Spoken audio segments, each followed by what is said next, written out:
Programme मध्य मुकाबले में खुश आमदेद। मैं हूं रबिया एहसन और मेरे साथ मौजूद है आमिर मतीन और रऊफ क्लासरा। और आज के प्रोग्राम में जिन टॉपिक्स पे हम बात कर रहे हैं उसमें सबसे पहले इमरान खान की जल्द इलेक्शन की कोशिशें, मौजूदा हुकूमत का इनकार।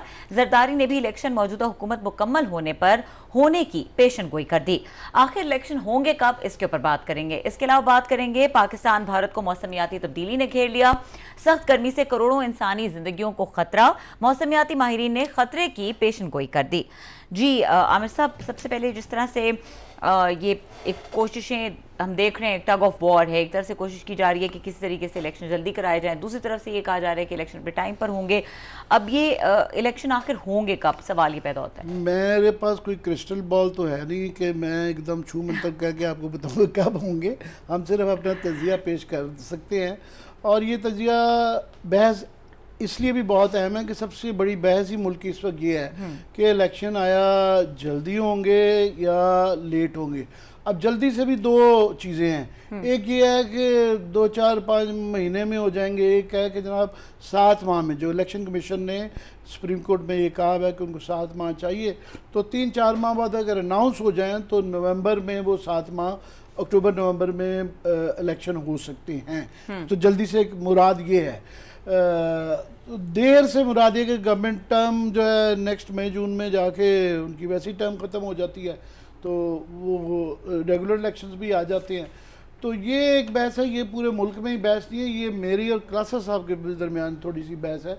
आज पता नहीं पोजीशन इनकी ना बदल गई हो, खुद बताएंगे, मगर आप बदले बैठे हैं पोजीशन, आज मैं बताऊंगा। अच्छा, आज बदले बैठे वही है वो इनकी नहीं, मेरी भी इनकी मेरी ये वो है, मेरा ख्याल है कि तो कहते हैं नवंबर तक नहीं होने लगे ना, नवंबर कुछ भी हो जाए, वो नवंबर तक। अब इसको अगले साल ले जाएं। नहीं, मैं ये कह रहा हूँ, वो बात कर मैं ये कह रहा हूँ कि जो है 2-3 माह में इलेक्शन अनाउंस हो जाएंगे, ठीक है। और जो है बिल्कुल वो जो सबसे बड़ा उसके अंदर क्वेश्चन मार्क है, जो ये कहा जा रहा है वो नेक्स्ट चीफ की अपॉइंटमेंट है। तो वो मेरा ख्याल है कि ये खाम ख्याली है कि ये पीटी वालों की, अगर वो समझते हैं कि वो आके ये फैसला वो करेंगे, ये फैसला शायद इसी मौजूदा गवर्नमेंट ही करेगी। जो ही ये फैसला करेगी उसके बाद एक तो उनकी अपनी मर्जी है इलेक्शन करेंगे, मेरा ख्याल है हालात मजबूर कर देंगे कि ये अनाउंस 3-4 माह में अनाउंस कर देंगे इलेक्शन। उसकी 2-4-5 वजूहत मैं मेरी जो उसके लिए रीजनिंग ये है। एक तो ये है कि मुल्क के इस वक्त कंडीशंस जो है ना, ऑफ कोर्स इकोनॉमिक सिचुएशन भी बड़ी वो है, फिर और भी बिजली का मसला है, महंगाई का मसला है, वो सारी अपनी जगह हैं।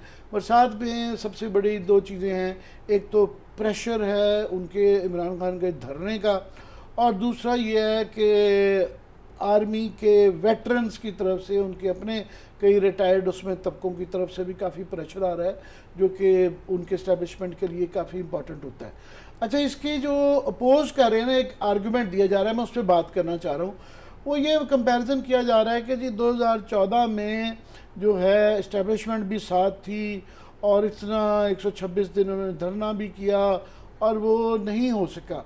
मेरा ख्याल है उस धरने के साथ जो है ना इसका कंपैरिजन नहीं बनता। अच्छा, क्योंकि अभी हाल ही में हमने देखा है कि जब आप इस्टेब्लिशमेंट साथ होती है ना, तो बल्कि ये गिराना, अब वो ज़माना बदल गया है, मुश्किल होता है। जब आप एंटी इस्टेब्लिशमेंट हो रहे होते हैं तो तब इस्टेब्लिशमेंट में प्रेशर ज़्यादा आता है। अच्छा। और इसकी मिसाल अभी रिसेंटली देखी है कि ये नून लीग ने और फजलुर रहमान साहब ने, पीडीएम ने ये गवर्नमेंट जो गिराई है, उसके अंदर एक बहुत 2 फैक्टर। एक तो ऑफ कोर्स कुछ सानू मरंदा शौक भी सी, पीटीआई की अपनी गलतियां हैं, मगर उनका भी है कि they got away with lot of things, कि जो बातें नवाज शरीफ साहब कहते रहे और मरियम बीबी कहती रही और मौलाना फजलुर रहमान कहते रहे, तो आप देखें उसके बाद they are back into power. तो उसमें वो चीज़ें भूल जाती हैं।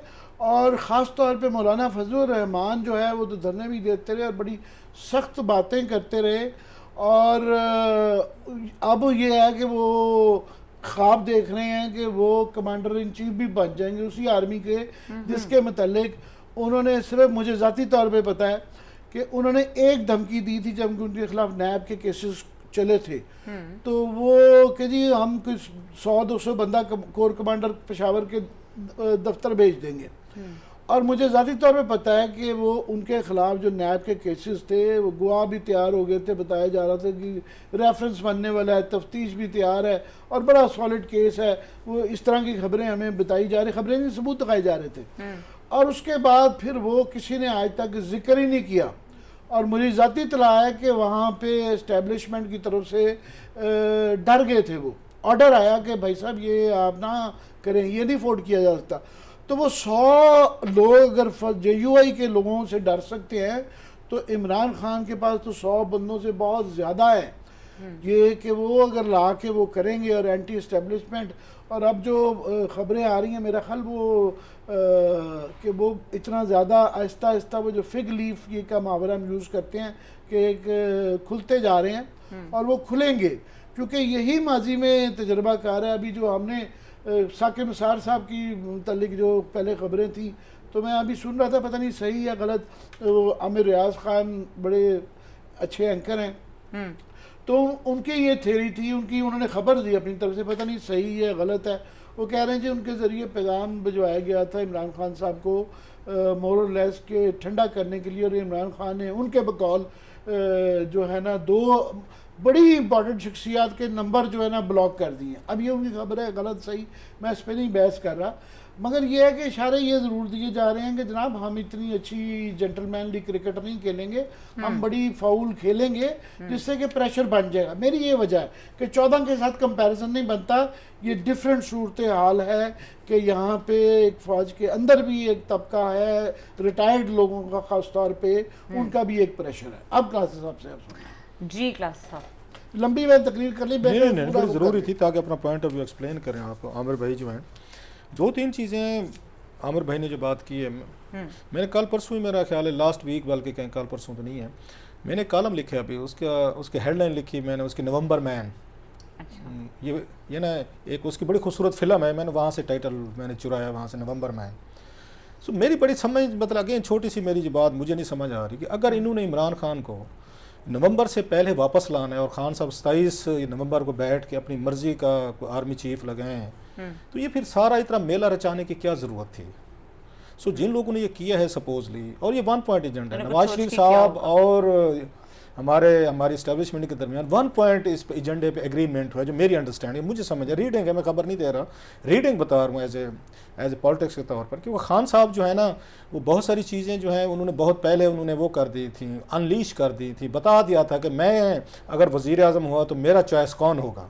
अच्छा। जब आप वहाँ से पिछले साल अगस्त से ये सिग्नल देना शुरू कर दें, आर्मी को देना शुरू कर दें, एस्टेब्लिशमेंट को देना शुरू कर दें कि मैं जनाब के फ़लाँ बंदे में से, जो आप में से 15 के बजाय 16वें नंबर पे है, उस वक्त हो सकता है कि 27 नवंबर तक वो 4थे नंबर पे हूँ, लेकिन उस वक्त जब ये सारी चीज़ें हो रही हैं तो मेरा बस चला, तो मैं तो ये नवंबर मैन, मेरा नवंबर मैन तो ये फ़लान है। आपने 15 के करीब जो टॉप सीनियर लोग बैठे थे उनको ऑफेंड किया है, उनको मैसेज दिया है कि आप लोग जो है ना मेरे लिए मैटर नहीं करते। जो मेरा ख्याल डिसिप्लिन की, अगर मैं और आमिर भाई बहुत ज़्यादा आगे एस्टेब्लिशमेंट पे तनकीद भी करते रहते हैं, बातें भी करते रहते हैं, लेकिन एक किसी ऑर्गेनाइजेशन में ऑलरेडी पहले 1.5 साल पहले आप ये बता दें कि आपका नया CEO ये होगा, ऑलरेडी एक चीफ बैठा हुआ है, अच्छा 15 आपके ऊपर सीनियर बैठे हुए हैं, फिर नवंबर तक 4 हैं और वो अगेन उनमें से 3 जो हैं सीनियर हैं, तो आपने तो एक ही लम्हे में पूरी की पूरी वो जो हिरार्की है उसको साइड पे कर दे, फिर किसने सीरियस लेना है उसको, आर्मी चीफ को किसने सीरियस लेना है। उन 15 जनरल जो है वो क्या करेंगे 1.5 साल बैठ के, जब को उन्हें पहले से पता है कि आपने ये बनाना। अच्छा हो सकता है र्यूमर्स हूँ, गॉसिप्स हूँ, मेरे जैसे कोई मुखालफों की उठाई अगेन उनकी फैलाई हुई वो हूँ, एक उसमें खबर हो, आपने तो नवंबर में पूरा उसको साबित करके दिया है कि हाँ जो लोग आप जो कुछ सोच रहे हैं ना वो ठीक सोच रहे हैं। मेरा बिल्कुल एग्जैक्ट ये प्लान है। सही, मतलब आपने एग्जैक्ट उन लोगों को जो फौज में थे, बैठे थे, कमांडर से, सीनियर से, उनके जो तहफ़्फ़ुज़ात थे, एप्रीहेंशन से, आपने कहा कि अगर आप ये सोच ही रहे थे ना तो आप ठीक सोच रहे हैं, मैंने ये कुछ करना है।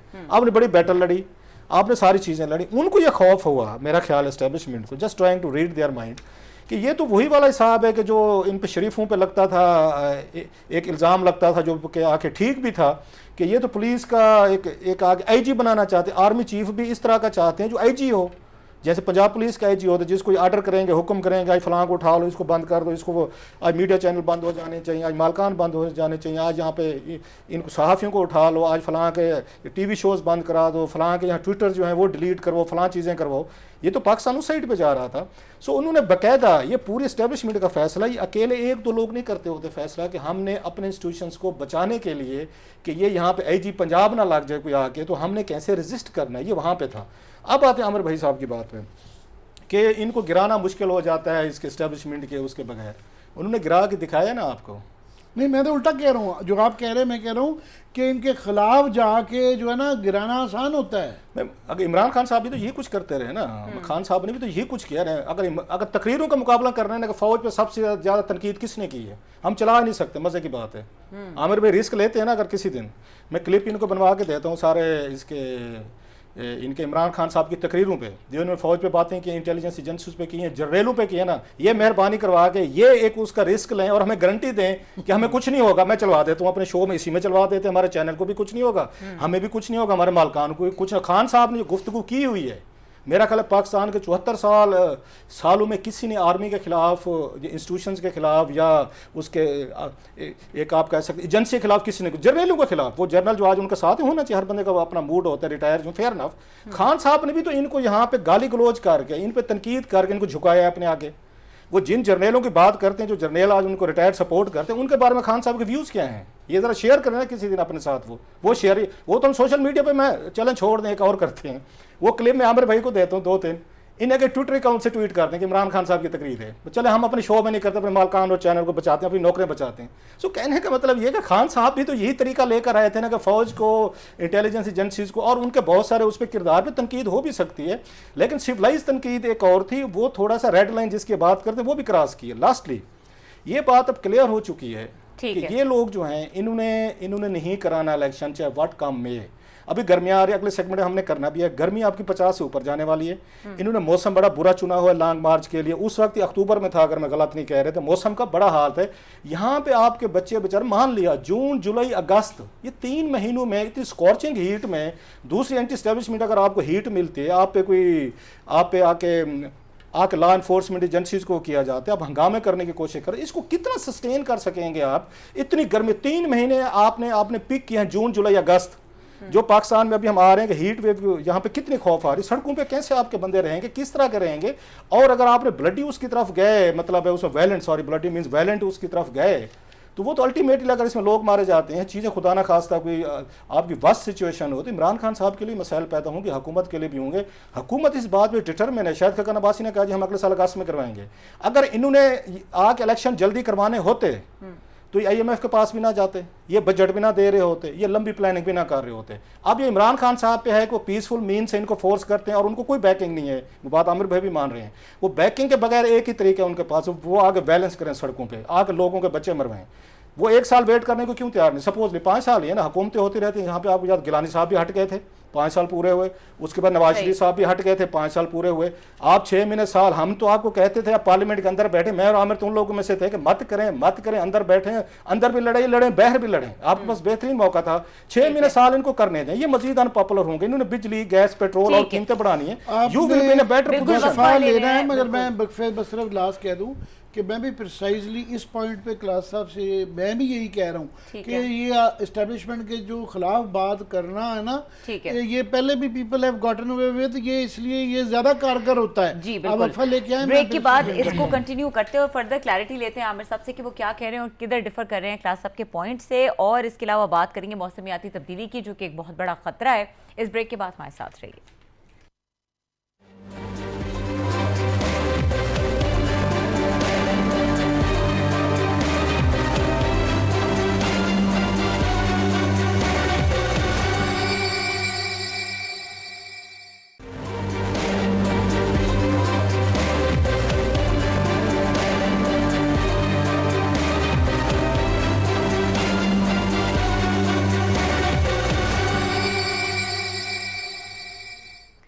Welcome back. आमिर साहब, इलेक्शन आपने भी अपना पूरा पॉइंट ऑफ व्यू दिया कि कब होंगे, क्या लगता है, क्लास साहब ने भी पूरा पॉइंट ऑफ व्यू दिया।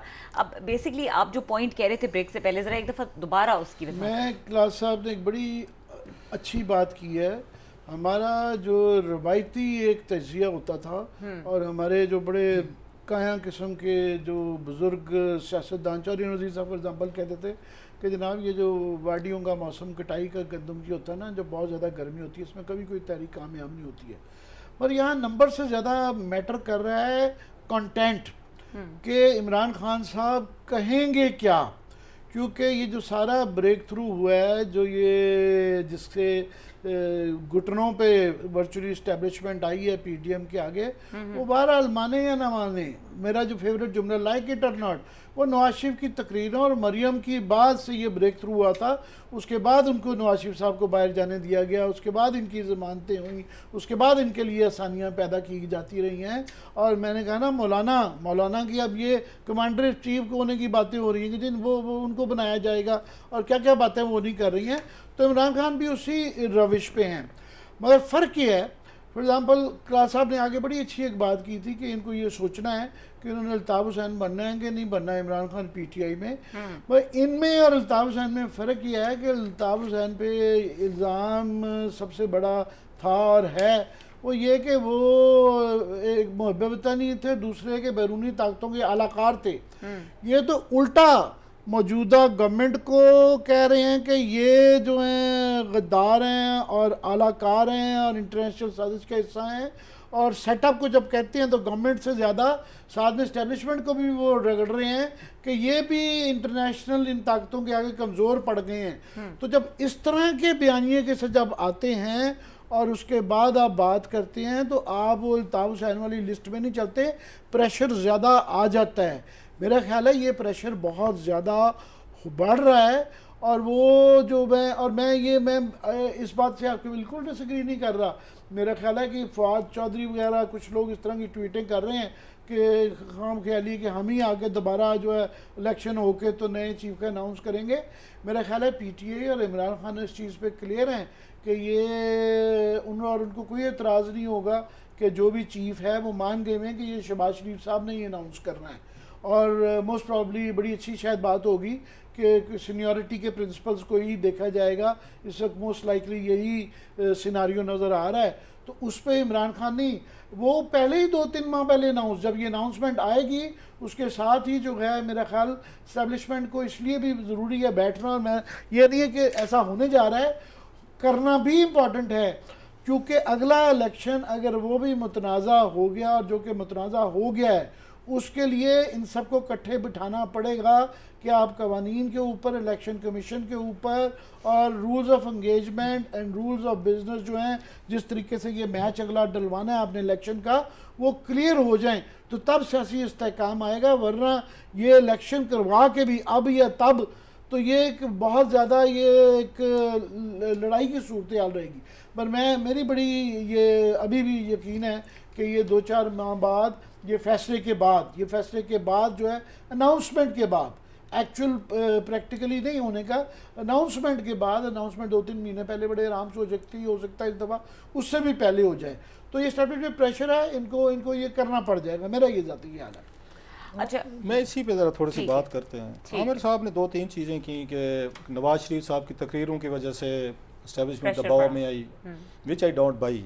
अच्छा, यस, उनका मसला नवाज शरीफ साहब मरियम नहीं थे। मैंने कहा पार्शली नहीं, आपका व्यू है, नहीं मैं रिस्पेक्ट करता हूं आपके, नहीं मैं सर रिस्पेक्ट करता हूं। मैंने कहा कुछ तो सानू मरंदा शौक भी वाला फैक्टर भी था, बाकी ये फैक्टर भी था। ये क्या उनका मसला ये नहीं था, नवाज शरीफ साहब लगे रहे, उनको क्या फ़र्क पड़ता है। और भी बहुत सारे तनकीद कर रहे 6 महीने, ये वजह नहीं थी। वजह वही नवंबर मैन था, पूरी इस्टेब्लिशमेंट इस पे वो थी, उनका वन वॉइस थी कि ये काम हम नहीं होने देंगे। हम पाकिस्तान आर्मी के आर्मी चीफ को आईजी पंजाब नहीं बनने देंगे। ये पहले उनका आज का नहीं, पहले दिन से उनका ये कंफर्म व्यू है। हमेशा यहाँ पे सिविलियन और इसमें जो हमारे वो रही है ना, लड़ाई रही है उसमें इस्टेब्लिशमेंट में, वो यही रही है कि क्या वो जो आर्मी चीफ है वो आपका आईजी बन के रहेगा या उसने आर्मी के तौर पर वो रहे। ये टग ऑफ वार थी। और हमारे जैसे हमेशा कहते रहे कि सिविलियन सुप्रीमेसी होनी चाहिए और आर्मी चीफ हो, इस्टेब्लिशमेंट जो भी हो वो आके वज़ीर आज़म के वो होने चाहिए, मातियत होनी चाहिए। ये हमारे जैसों को हमेशा रहा है, अब भी है। लेकिन आके जो हमारे वज़ीर आज़म है वो क्या करते हैं, वो आके फिर फाशिस्ट बनने की कोशिश करते हैं कि फ़ौज मेरी है, मेरी जेब में है, क्योंकि मैं इसका चीफ एग्जीक्यूटिव हूँ, अदलिया मेरी है, ये मेरी उसके साथ है। वो फिर पार्लियामेंट अब वो बिल्डोज करेंगे, वो 8-8 महीने 6-6 महीने पार्लियामेंट नहीं जाएंगे, वो कैबिनेट इजलास नहीं करेंगे, उसके बाद अपने मुखालफिन जो हैं उनके साथ हशर नशर कर देंगे, सहाफ़ियों पे वो आके उनके खिलाफ कार्रवाइयाँ करेंगे, मीडिया हाउसेस के खिलाफ कार्रवाइयाँ करेंगे, सिविल सोसाइटी में आवाज़ उठाएगी, उनके खिलाफ कार्रवाई करें। नवाज शरीफ साहब यही करते रहे, इमरान खान साहब ने यही कुछ किया। सो हमारे लिए जो हमारे जैसे लोग हैं थर्ड वर्ल्ड में रहते हैं, वो जो इसको आगे ढोल हम पीटते हैं ना कि वन पेज का हमेशा इस मुल्क की जुडिशरी को नुकसान हुआ, इस आपके मुल्क की पार्लियामेंट को हुआ है, आपकी सोसाइटी को हुआ है, आपके जर्नलिस्टों को हुआ है, मीडिया को हुआ है, क्योंकि सारे उन्हीं के साथ मिल के एजेंसी और आर्मी के साथ मिल के ये सारी कार्रवाइयाँ करना शुरू कर दें। इनके नज़दीक तो फिर एक डेमोक्रेटिक प्रिंसिपल नहीं होता, ये तो फिर उसके बाद अपने आप को बहुत बड़ी महान हैसियत समझ के अपने आप को खलीफा या अमीरुल मोमिनीन बना के उसके बाद कहते हैं जो हम पे तनकीद करेगा उस पर तो ब्लास्फेमी केसेस होने चाहिए। सो ये सबसे बड़ी इंपॉर्टेंट चीज़ रही है। लोग इससे नाखुश हूँ या ना हूँ कि थर्ड वर्ल्ड मुल्क के कंट्रीज़ में ये कोई आपका यूरोप कोई आपका वो नहीं है कि ओबामा बैठा हुआ है अपने आर्मी चीफ को वहाँ पे बैठ के सेंटकॉम के चीफ को 1 मिनट में अफगानिस्तान पॉलिसी पे सैक कर देगा। इस मुल्क में हमारे वज़ीर आज़म जो है सिविलियन जो हैं वो इसलिए फ़ौज को एजेंसी को साथ रखना चाहते हैं ताकि अपने अपोनेंट्स अपने खिलाफ क्रिटिकल वैसेज अपने खिलाफ अदलिया के फैसले को आके उस पर क्रश कर सकें, नंबर 1। नंबर 2 जो इन्होंने बात की ना गद्दारी वाली के बैरूनी थी, तो कैद आज़म पे क्या इल्ज़ामात लगते थे कि ये तो ओपनली कहते थे फलां के उसके अंग्रेज़ों के आके बातें होती थी कि वो अंग्रेज़ों का खेल खेल रहे हैं, अंग्रेज़ों के एजेंट है। पहला तो वहाँ से शुरू हुआ उन पे आके इल्ज़ामात लगने। फातिमा जिन्ना जब इलेक्शन लड़ रहे थे उनके खिलाफ क्या हुआ था, उनको सबसे बड़ा इन्होंने आके गद्दार और डिक्लेयर किया था। उसके बाद आपको याद होगा शेख ये होगा मुजीबर रहमान साहब थे, उनको तो हमने फांसी लगा दी थी, यहाँ पे उनको सजा दे दी थी फांसी की। सो ये जो है ना गद्दार, और मेरे जहन में था कि Imran Khan would be the last man to play आके गद्दारी कार्ड, मेरा ख्याल था, क्योंकि इमरान खान ने हमेशा बलोचों के लिए आगे जब उस वक्त वहाँ पे इंसर्जेंसीज हो रही थी 71 पे कितना बोले हैं वो, और यही कहते हैं कि आपने बंगालियों को गद्दार करार देकर उनको अलहदा कर दिया था। अब जब अपनी पावर स्लिप होने लगी है, जब अपने हाथ से चीज़ें जाने लगी है, तो इमरान खान साहब भी वही कार्ड खेल रहे हैं जो आगे जन अयूब ने उस मुहतरमा के खिलाफ खेला था, उनके खिलाफ फातिमा जिन्ना साहब के खिलाफ, या ये जो इनके मुखालफीन थे पाकिस्तान बनने के उन्होंने कैद आज़म के खिलाफ खेला था। सो इन चीज़ों से कि आप अपने अपोनेंट्स को गद्दार डिक्लेयर करते रहेंगे। मेरा ये ख्याल है कि इमरान खान साहब जो हैं अपनी परफॉर्मेंस की बेस पे पढ़े लिखे आदमी थे, एक मतलब रोशन वर्ल्ड से आए थे, मॉडर्न उनका कंसेप्ट था, और हमारे जैसे बहुत सारे लोग समझे थे वो मुल्क को किसी और साइड पर लेकर जाएंगे। उन्होंने गद्दारी उन्होंने कहा नहीं जनाब हम कोई बड़ी जंग लड़ेंगे, बड़ा मुल्क बनेंगे, बन लें जनाब आप उसके बाद बनने के लिए, यानी इज लकी। एक खत को बना के बेश एक हाथ हथे चढ़ाए, 4 साल आमिर भाई उनको एक्सपोज करते रहे, उनकी मुआशी, उनके स्कैंडल, उनकी एनर्जी। आमिर साहब भी भूल गए 4 साल परफॉर्मेंस, कौम भी भूल गई है। एक खत जो है ना अपना वक्फा जो है ना, एक खत जो है ना कंटिन्यू कर ले, खत जो है ना एक ही प्रोग्राम कर लेते, एक 4 साल इस पे कारकर्दगी पे ना खत भारी पड़ा है। जो आमिर साहब ने दर्जनों यहाँ पे इनके किसी क्लिप निकलाऊं मैं, सराना साहब प्रोड्यूसर साहब को कहता हूँ अगले के लिए ना आमिर भाई के क्लिप सारे क्लिप निकाल ही लें। पर मैं ये इखलाकी तौर पे ये नहीं मैं कह रहा कि जी ये होना चाहिए नहीं होना चाहिए, मैं तो सिर्फ बता रहा हूँ कि जो सिचुएशन को बता रहा हूँ, व्हाट ऑट टू बी। मैं वो डिस्कस नहीं कर रहा कि ये नहीं मैं कर रहा, इसका मतलब ये नहीं कि इमरान साहब को मैं फेवर कर रहा हूँ, और बल्कि ये मगर ये एक हकीकत है कि ये जो इमरान खान के मुतल्लिक सबसे ज़्यादा हम भी नाखिद हैं अभी भी है। मेरा ख्याल अगर यही काम उन्होंने दोबारा आके करना है तो वो है। मगर दूसरी हकीकत ये है, ये एक हिस्टोरिकल पर्सपेक्टिव में मैं आप ही की बात को आगे, आपने जो कायद आज़म का कहा है, कायद आज़म भी ऑफ कोर्स जो पाकिस्तान की तारीख में जितने भी लीडर पॉपुलर आए हैं वो सारे एंटी इस्टेब्लिशमेंट होने की वजह से आए हैं। स्टार्टिंग फ्रॉम कायद आज़म, उस ज़माने की इस्टेब्लिशमेंट जो थी ब्रिटिश इंपीरियलिज्म और कांग्रेस पार्टी थी, उनके ख़िलाफ़ जो है यहाँ के जो इस इलाके जिन्होंने पाकिस्तान के लिए बाद में वोट दिया वो एंटी इस्टेब्लिशमेंट के उस पर आए। उसके बाद जी भुट्टो साहब जो है एंटी इस्टेब्लिशमेंट से जब वो हुए उस वक्त वो पॉपुलर लीडर बने। उसके बाद आप बेनज़ीर साहबा एंटी इस्टेब्लिशमेंट गई तो लीडर बनी। नहीं मैं कह रहा हूँ कि एंटी इस्टेब्लिशमेंट का नारा पाकिस्तान में हमेशा लीडर बने ही ऐसे हैं।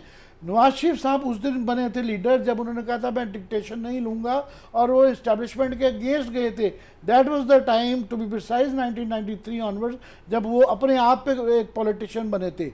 तो इमरान खान साहब भी मेरा ख्याल है कि ये इस जिन लाइन्स पे चले गए हैं, ये सबसे बड़ा इस्टेब्लिशमेंट को ये ख़तरा है और होना भी चाहिए कि वंस इस राह पे चल के ये पाकिस्तान के आप और मैं, आप जितनी मर्ज़ी आप और मैं तनकीद कर लें, हम जितना मर्ज़ी कहें कि ये उसके बाद एक डिक्टेटर की फॉर्म में आएंगे, ज़्यादा ताकत से आएंगे तो वो आएंगे। मेरा अपनी ख्याल है कि अगर इनके ऊपर चेक्स नहीं होंगे तो अगर यही वाली टीम और इन्होंने गलतियां से सबक ना सीखा, जो कि अक्सर ये होता है कि लेट उम्र में सीखना मुश्किल होता है। फॉर एग्ज़ाम्पल आपके एजेंडा पे रूदा का ही एक प्रोजेक्ट था, हमने लास्ट मीटिंग में उनसे बात की तो वो पता चल रहा था उनको एक ही जगह से ब्रीफ किया गया है और वो कन्विंस्ड हैं अभी भी कि वो ही एक सच है। तो ये बिल्कुल वो वाले मसाइल होंगे, मगर ये नारा बिकता है एंटी स्टैब्लिशमेंट जो जब जाएंगे, ये नारा बिकता है, उसके अंदर रैशनल आर्गूमेंट जितनी मर्जी उसके यहाँ पर मैं खिलाफ निकाल लें, ये इस बात का ज़्यादा इम्कान मुझे लगता है नहीं। अवाम जो है, मैंने कहा है पाकिस्तान की एंटी स्टैब्लिशमेंट नारा, और ये तो उन्होंने लोकल एंटी स्टैब्लिशमेंट नहीं है, उन्होंने तो इंटरनेशनल इस्टेब्लिशमेंट को ललकारा मार दिया है। अमेरिका का आपका जो राइटिस्ट है वो भी सारी उम्र अमेरिका के खिलाफ नारा मार के वो रहे हुए, और लेफ्ट वाले तो वैसे ही बेचारे, उनके अंदर भी कई लोग हैं जो जाग जाएंगे। तो मेरा ख्याल इट में वर्क एक्चुअली, और ये बहुत बड़ा इस बात का खतरा है कि ना करके वो करेंगे हैं इमरान खान साहब आ जाते हैं और पूरी दुनिया से लड़े हुए हैं। इतना हाइपोथेटिकल जाना के बाद में क्या करेगा, या ये मैं इतनी ज़्यादा मैं क्रिस्टल बॉल गेजिंग इतने दूर की नहीं कर सकता। वो हमेशा चांस होता है, वैसे ये मैं कह रहा हूँ कि मुश्किल लगता है कि उनके जो उनके अंदर खराबियाँ हैं, but there is always chance to improve. कई चीज़ों में आप इम्प्रूव करते हैं, ये हमेशा इम्प्रूवमेंट की गुंजाइश होती है। बेहतर टीम में काफ़ी सारा उनका बैगेज झड़ेगा ज़रूर, उनको एक सेकंड चांस जो मिलेगा उसके अंदर बैगेज काफ़ी सारा झड़ जाएगा। और ये भी है प्रॉब्लम है ना कि उनके जो अगेंस्ट ऑप्शन है वो भी कोई बहुत बिग स्टार्स नहीं हैं, उनके भी उतने ही मसाइल हैं, इनसे भी ज़्यादा मसाइल हैं। सो ये कोई रिलेटिव है, यहाँ मुकाबलतन देखना पड़ेगा कि लेसर इवल कौन है। ठीक है, लेसर इवल कौन है। क्लास अब प्लीज ब्रेक लेनी है, बार बार कहा जा रहा है, उसके बाद जी कंक्लूडिंग कमेंट्स आपसे लेते हैं। मेरा ये ख्याल है लेसर इवल, अगर आप लेसर इवल लेसर डेविल जी नहीं मेरा नहीं ख्याल। अच्छा, ब्रेक के बाद डिस्कस करते हैं थ्योरी से नहीं एग्री करता, ये लेसर इवल इज इवल, इतनी हो या बड़ी हो। जी साथ रहिए।